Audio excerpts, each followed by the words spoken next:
Monsieur le recteur, Excellences, chers amis, mesdames, messieurs, la cérémonie qui nous réunit aujourd'hui est placée sous le thème du certificat hypothécaire OBJ, CHO. En particulier pour moi, ce moment est très important.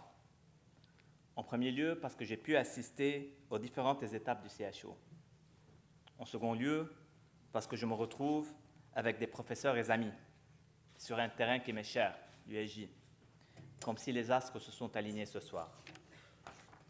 Pourquoi le dis-je?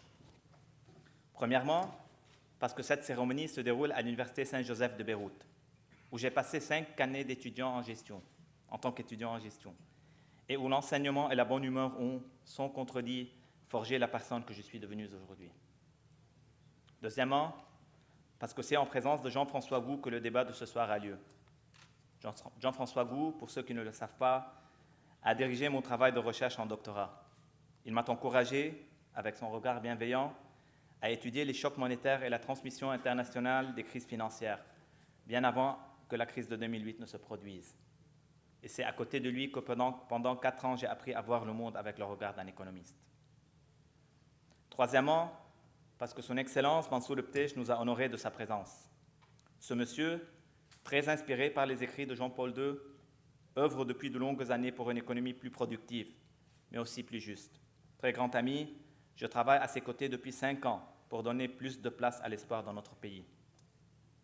Enfin, parce que cette cérémonie est à l'initiative de Riyad Obeji, un érudit de sciences et d'humanité, avec qui je ne cesse de discuter depuis 20 ans et qui, grâce à sa vision et imagination, le CHO a pu, ou presque, voir le jour. Mesdames et messieurs, le Liban traverse aujourd'hui une crise économique qui, bien qu'elle soit encore relativement limitée, risque bien de s'aggraver encore. Depuis l'année dernière, les taux d'intérêt ont considérablement augmenté. L'immobilier souffre. La demande du dollar s'est accrue. La valeur marchande des euro-obligations a baissé. Les retards de paiement de l'État et du secteur privé s'accumulent. La dette des ménages et des entreprises dépasse 100% du PIB, alors même que la dette publique a franchi le seuil des 150%. Le taux de chômage progresse, les prêts douteux augmentent. C'est dans ce cadre-là que le CHO revêt son intérêt. D'un côté, il promet une accélération de la croissance économique, une stimulation du crédit bancaire, une amélioration de l'accès au financement et une meilleure inclusion financière. De l'autre côté, il promet une augmentation des recettes fiscales, une réduction du coût du crédit hypothécaire, une hausse de l'investissement et de la consommation et une création d'emplois. Quelle est l'importance du CHO? À mon avis, elle vient du fait que le CHO permet à la fois de faciliter le crédit et d'utiliser l'immobilier en tant que liquidité. Cet instrument, qui fonctionne comme un dépôt de garantie immobilière auprès d'une banque, permet à cette dernière de libérer des liquidités et d'accorder davantage de crédit sur le marché. Concrètement, le CHO permet à un propriétaire immobilier qui le souscrit de déposer à la banque une propriété qui lui appartient, exactement comme s'il effectuait un dépôt rémunéré. La banque disposera de son côté d'une garantie réelle qui lui permettra de mobiliser une plus grande part de ses liquidités et d'emprunter plus facilement sur le marché interbancaire. L'autre avantage du CHO est qu'il va encourager l'État, les banques et les professionnels de l'immobilier à affiner la cartographie du parc immobilier libanais. La création du CHO, qui s'accompagnera par l'institution d'une ou plusieurs entités indépendantes chargées d'évaluer les biens, d'enregistrer les hypothèques et les mains levées, ou encore d'informer les personnes concernées, va permettre, à mon avis, de mieux contrôler l'évasion fiscale et de mieux développer nos régions.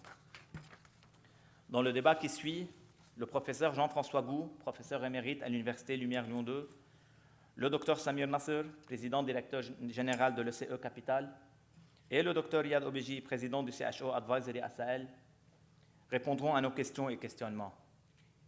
Quel est l'impact du CHO sur l'économie en général et sur le niveau des prix et de l'immobilier en particulier?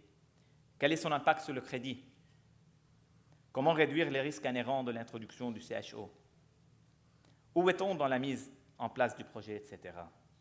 Je rappelle dans ce cadre que le professeur Gou et le docteur Nasser ont, chacun de son côté, conduit une évaluation et une étude d'impact du CHO sur le Liban. Selon ces deux auteurs, D'un point de vue macroéconomique, on doit s'attendre à une croissance durable de l'activité économique. Comme actuellement l'économie est en dessous de son potentiel, cela se fera sans risque inflationniste.